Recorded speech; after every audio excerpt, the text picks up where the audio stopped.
Rahim, welcome to our channel dear students. हमने आज आपके लिए क्लास 12th के जो लेक्चर्स हमने इससे पहले दिए हैं उनसे रिलेटिंग एक टेस्ट बनाया गया है। टेस्ट के 3 पार्ट्स हमने बनाए हुए हैं।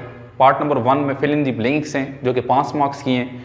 पार्ट नंबर 2 में हमने शॉर्ट क्वेश्चन रखे हुए हैं आपके लिए जो कि 10 मार्क्स के हैं, 2 शॉर्ट क्वेश्चन और 2 ही लॉन्ग क्वेश्चन पार्ट नंबर 3 में आपको दिए हुए हैं जो कि 15 मार्क्स के हैं। तो चलें आप स्टार्ट करते हैं 1 बाय 1। तो क्वेश्चन नंबर 1 जो है आपके पास जो कि फिल इन द ब्लैंक्स है, उसमें आपको 5 ब्लैंक्स दी हुई है। मैंने ब्लैंक्स नंबर 1 में कह रहा है वैल्यू ऑफ ए के means Coulomb's constant for air is dash. आपने कूलम्स कांस्टेंट की जो एयर के लिए वैल्यू है वो यहां पर लिख लेनी है।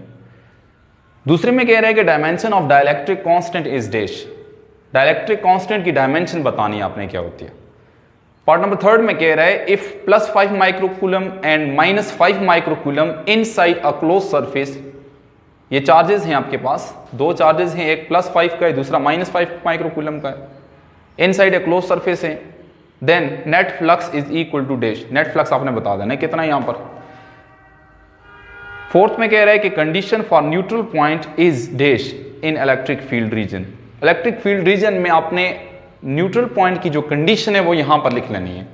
कंडीशन आपको बताई गई है कि किस कंडीशन पर इलेक्ट्रिक फील्ड में वो पॉइंट न्यूट्रल पॉइंट कहलाता है, ये आपने बताना है। लास्ट एमसीक्यूज में या लास्ट ब्लैंक में कह रहे हैं कि electric field inside a non conducting sphere is dash.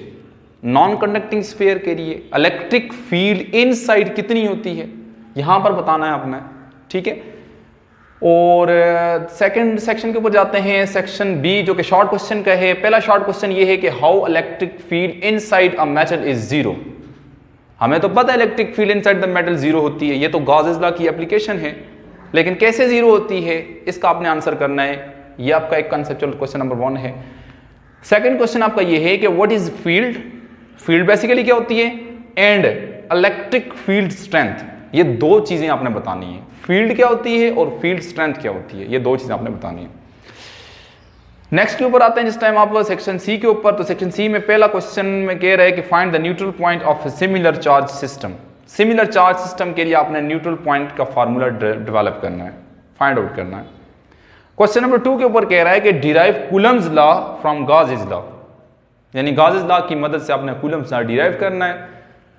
तो तभी हम इसको कहते हैं कि general form of this is actually general law for electrostatic. ये आपको मैंने पढ़ाया हुआ है, तो ये चीज़ आपने करनी है। तो इसके साथ ये चूँकि आपका जस्ट 30 मिनट का टेस्ट है, आपने इसको अटेम्प्ट करना है एज सुन एज पॉसिबल। आपने मुझे इसको सबमिट करना है और लेट अगर कोई स्टूडेंट्स मुझे सबमिट करेगा तो आई विल नॉट चेक।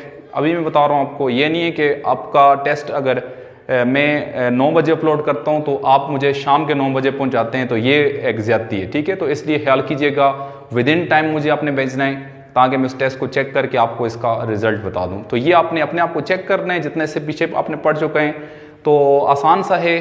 फिर हम इंशाल्लाह नेक्स्ट वीडियोज़ में लेक्चर्स को कंटिन्यू करेंगे। Thank you very much.